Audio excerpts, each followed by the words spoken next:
नमस्कार। आज हमारा पॉडकास्ट किसानों के लिए है और ये जो पॉडकास्ट है इसलिए बनाया जा रहा है क्योंकि जिस तरीके से मौसम बारदाने की कमी है और किसान जूझ रहे हैं इस भीषण ठंड में, कड़कड़ाती ठंड में। युवा से लेकर बुजुर्ग तक धान खरीदी केंद्र तक जाते हैं और वहां 15 दिनों से मशक्कत कर रहे हैं, लेकिन प्रशासन की नजर वहां तक नहीं पहुंच पा रही है। इस कड़ी में हमारे साथ योगेंद्र चतुर्वेदी जी हैं। हम आपसे बात करने की कोशिश करेंगे और जानने की कोशिश करेंगे कि ऐसी स्थितियां जिले में क्यों नहीं मिलती। योगेंद्र जी, जिस तरीके से जिले में किसानों की स्थिति प्रतिदिन बिगड़ती जा रही है, बारदाने की भारी कमी है, आप भी किसान हैं, आप इसे किस नजर से देखते हैं? देखिए, कहीं ना कहीं ये लापरवाही कर। अब वहां पे मैं गया, वहां ये देखा कि वहां ऐसी स्थिति है कि जो आज 15 दिन पहले से किसान आए हुए हैं, जिनका प्लॉट पहले से बुक है ना, उनको तक बारदाने नहीं मिल पा रहे हैं। तकरीबन 20 से 25 हजार की बारदाने की जरूरत है। एक चीज बताइए आप कि यदि जो 15 दिन पहले लाइनों में लगा है, आज तक वो लाइन में लगा है, अभी आप गए हैं बाद में, तो जो स्लॉट की बुकिंग होती है, कहते हैं कि 2 बार बुकिंग होती है और यदि एक बार आप धान उपज नहीं दे पाए तो दूसरी बार आपको दे देना है। नहीं, शासन की तरफ से देखिए उसका समय निर्धारित है ना।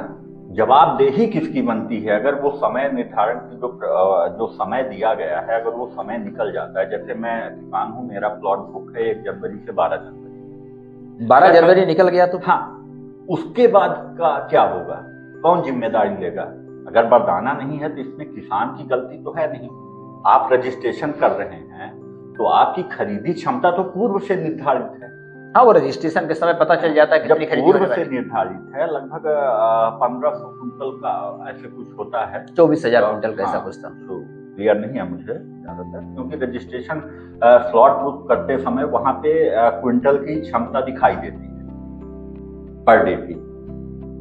तो अगर खरीदी क्षमता पहले से निर्धारित की गई है तो फिर बारदाने की व्यवस्था क्यों नहीं? आप 20,000 25,000 बारदाने की जरूरत है और 4,000 बारदाने आ रहे हैं, तो कैसे आप करेंगे? एक किसान है, 150 बारदाने की फसल लेके वो खरीदी केंद्र पहुंचता है, आप 100 बारदाने उसको दे दिए, क्या 50 बारदाने के लिए वो फिर से इंतजार करेगा?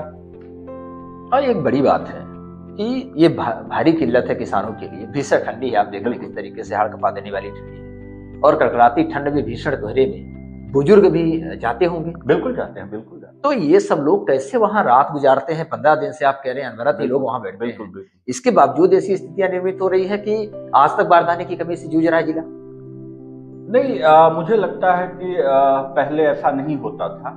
पहले दिक्कत होती थी, 1-2 दिन की दिक्कत होती थी, लेकिन बारदानों की कमी विशेष रूप से समस्या कभी नहीं बनी है। इस बार धान उठान खरीदी को उठा के समिति तक ले जाने की दिक्कत जरूर रहती थी, लेकिन मेरे हिसाब से बारदाने को लेके ऐसी दिक्कत इस तरह की जिस तरह स्थिति आज है कि अगर 25,000 बारदानों की जरूरत है, आप समिति पे जाएंगे, हमारे यहाँ पे पन्नी समिति है, मैं वहीं रजिस्टर्ड है ना, तो वहां की स्थिति ये है कि चारों तरफ केवल तौलने वाली धान दिखाई देती है, कट्टियां बारदानों की वजह से वहां पे पड़ी हुई, मतलब खुले में लोग बैठे हुए हैं। कई किसान तो अपना गट लगा के घर निकल गए। चोरी होगी तो उनकी जिम्मेदारी है, क्यों छोड़ के चले गए? तो क्या समितियों में लोग रहते हैं रात को? बिल्कुल रहते हैं, खुले आसमान के नीचे बिल्कुल रहते हैं। मेरे पास ऐसे कई वीडियो में कल गया था, वहां पे मैंने देखा। मैंने लास्ट टाइम अभी परसों मैंने कलेक्टर साहब से भी बात करी थी बारदानों को लेके, तो हालांकि कलेक्टर साहब ने फोन किया कि बारदाने मंगाए जाएं, लेकिन बारदाने उपलब्ध नहीं है तो कहां से आएंगे? ये बताइए कि यदि जो समय की जो तारीख है, जो समय है, बिल्कुल जो निर्धारित समय सारणी है धान खरीदने की, उपज की खरीदी की, बीत जाती है, तो उसके बाद जब डेट बढ़ेगी तभी खरीदी हो पाएगी। नहीं, फिलहाल तो अभी इसकी किसी तरह की आधिकारिक बात नहीं है कि अगर आपकी डेट निकल जाती है तो फिर उसके आगे क्या होगा। शासन ने जो समय डेडलाइन दी है, बिल्कुल, यदि वो समय बीत गया तो क्या उसके बाद खरीदी होगी? अभी तक तो ऐसा आधिकारिक बयान में कुछ भी नहीं है। फिलहाल अगर ऐसा होता है, यदि प्रशासन नई तारीख जारी करेगा तो खरीदी होगी। लेकिन सबसे बड़ी बात है कि जो किसान रजिस्ट्रेशन कराने के बाद, पहले तो रजिस्ट्रेशन कराया, खाद के लिए धक्के खाया, इसके बाद रजिस्ट्रेशन कराने के बाद वो वापस लाइनों में लगने के बाद यहाँ तक पहुंचा, आज ऐसी स्थिति निर्मित हो रही है कि 15 दिनों से खुले आसमान के नीचे वो फिर से लाइनों में लगा हुआ है। इसके लिए कौन दोषी है? देखिए, ये तो परंपरा चली आ रही है कि किसान को ही मरना है, किसान को ही परेशान होना है ना। फसल पैदा करने में कितनी मेहनत लगती है ये अंदाजा किसान ही लगा सकते हैं, ये किसान को ही पता है। एसी ऑफिस में बैठ के, घूमने वाली कुर्सी में बैठ के इसका अंदाजा नहीं लगाया जा सकता कि कड़कड़ाती ठंड में वहां पे इस समय 4 दिन, 5 दिन, 6 दिन से 7 दिन, 10 दिन से किसान वहां पे बिता रहे हैं बरदाने की वजह से।